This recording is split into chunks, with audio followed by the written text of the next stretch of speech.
Hello, Pokemon MoshPit. I say Pokemon MoshPit because I'm being very formal today, not very casual. If I were to be casual, I'd say sup PokeMoshPit, but instead I want to be, very formal and say hello, Pokemon MoshPit, although that does sound kind of retarded. Anyway, guys, Zed here, N of the B of the Z, coming at you with the game against the blur against a guy called NightstormZX.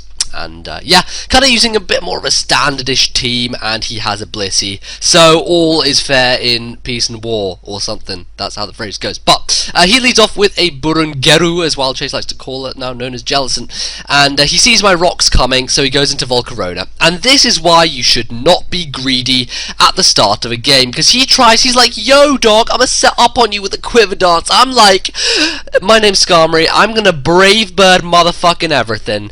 And what's that, Volcarona? Oh, you can't take a Brave Bird from a defensive Skarmory? Really? Oh, okay. Well, that's nice. So that actually kind of surprised me myself that defensive Skarm manages to one-shot Volcarona. I guess, Brave Bird plus stab plus super effective plus just, everything kills it. So fantastic. Volcarona is out the way. Don't have to deal with it anymore. In comes Drapion, and I really didn't really see the taunt coming, but I kind of suspected he would try something setish, uppish, and I just wanted to do some damage to this Drapion, so I go for the Brave Bird, just continuing the trend of Brave Birding everything, as is the meme. And at this point I'm thinking, well, he's probably going to try and set up some T-Spikes or something along those lines, so I'm going to want to go out to Tentacruel, and I can easily kill him with a couple of Surfs from this range, added to the fact that I can Rapid Spin away those T-Spikes if I so want to. So he's going to go for a taunt straight off the bat, which I kind of see coming, and I think that I just want to kill him first of all, because as long as he's out of the equation, I can safely spin away the Toxic Spikes and he will not be able to set them back up again. So he's going to crunch me and going to get the defense drop, and judging by how much that does, yeah, that's a Life Orb variant, so he's running a Life Orb taunting T-Spiking Drapion, which is kind of cool, but I do manage to get the delicious Rapid Spin kill. If you can get a Rapid Spin kill simultaneously getting rid of hazards, that is one of the most delicious things in existence, and I managed to pull off. So in comes a Blissey. I don't really know what it wants to do, and at this point Tentacruel, my god, can I speak? Tentacruel is kind of fitting the purpose of wanting to set up Toxic Spikes, so I'm going to stay in. I don't know why I go for the Sludge Bomb. I probably should have just gone for the Toxic Spikes straight off the bat, but I don't know why. There we go. I guess I just wanted to gauge what Blissey was going to do to me. So he uses Fire Blast and Thunderbolt, and I'm like, what? Really? Fire Blast and Thunderbolt? Okay, that's cool, I guess. I mean, Blissey is generally better as a wall, but if you want to go throw in some special attacks in there, fine by me, not a problem. But I'm hoping and praying to God that I live this Thunderbolt, don't get paralyzed, I manage to get off my second layer of Toxic Spikes, and I do! Yes! Exactly, I live with 8, and those are 2 layers of Toxic Spikes laid down on the field. That is delicious. As I say, many things are delicious in life. That is one of the best things. And I have a smidgen left. That is, in fact, a perfect smidgen. Oh my god, I can't speak. As I have said multiple times in the past. And he's going to predict my switch, go for the Ice Beam, leave me on 2, which is like a 10th of a smidgen. In fact, it's more like a 15th of a smidgen, or a 20th of a... Do you know what? I'm done with the smidgen calculations here. Let's just shut up and whatever. Dalek's dead. Daleks are dead, so obviously the Doctor has come with his sonic screwdriver and has cured the world of all evils. But now Goku's coming in, he's going to go Super Saiyan 4, and Blissey will not like that whatsoever. So, obviously he does not want to take a close combat, so he's going to go out into his main resistance, which is Altaria. It's going to take Stealth Rock damage, which is not very favourable, but I just wanted to see what he was going to go to, so I'm going to scout with the U-turn, and, it's going to be advantageous because I do have Spec Starmie in the wings. I also have a Mamoswine, but I decided to go to Spec Starmie first. Now, I could have gone to Mamoswine, or I could have gone to Infernape right here, predicting his switch back to Blissey, but I didn't want to kind of over-predict at this point. I was really in control of the match, and if you're generally in control of the match, there's not much point in trying to do over-predictions to speed things up, because eventually you'll be able to win out in the end. So, I go for the Ice Beam, and obviously Blissey is going to take nothing from it. It's Blissey.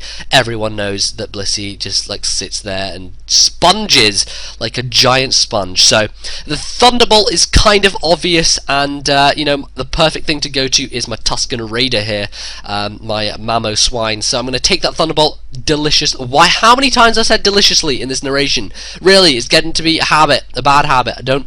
It's a good habit and a bad habit at the same time. But blur. Anyway.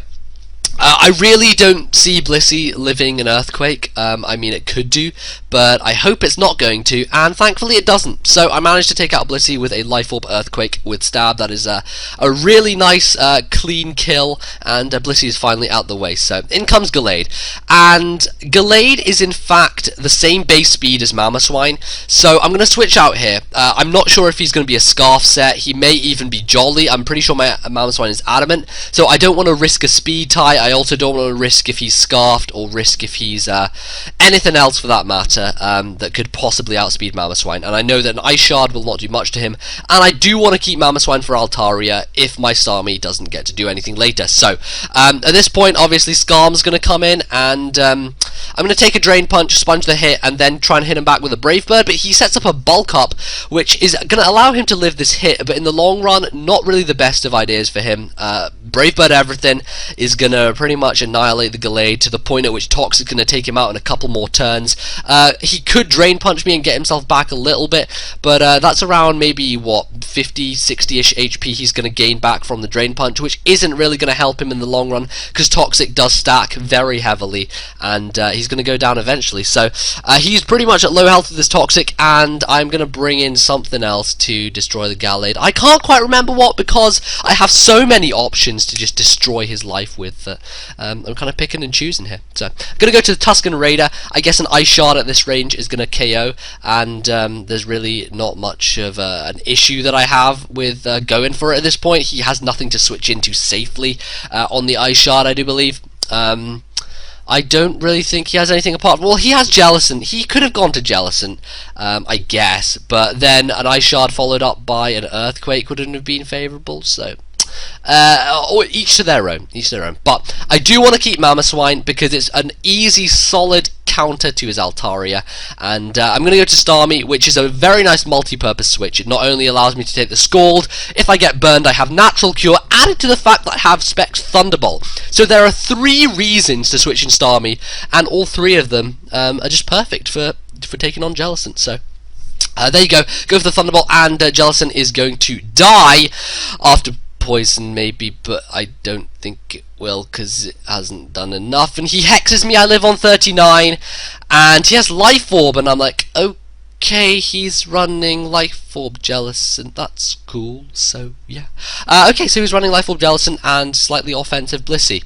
Not what you see every day, but there you go, them's the breaks. So at this point I'm like, fuck it, I'm going to struggle and see how much I can do with struggle, and struggle does a decent amount, but considering, you know, it's struggle and everything, Ferris is going to die, and he's going to roost. But of course at this point I do have Mamoswine left, so I'm going to bring in my Tuscan Raider, and then I'm going to do that bit in Star Wars. You know that bit where the Tuscan Raider is standing over, is it Luke? I think he's standing over Luke, and then he raises his giant thing into the air, and he goes like, with his stick, like that. That's what the Tuscan Raider, I'm pretty sure he does.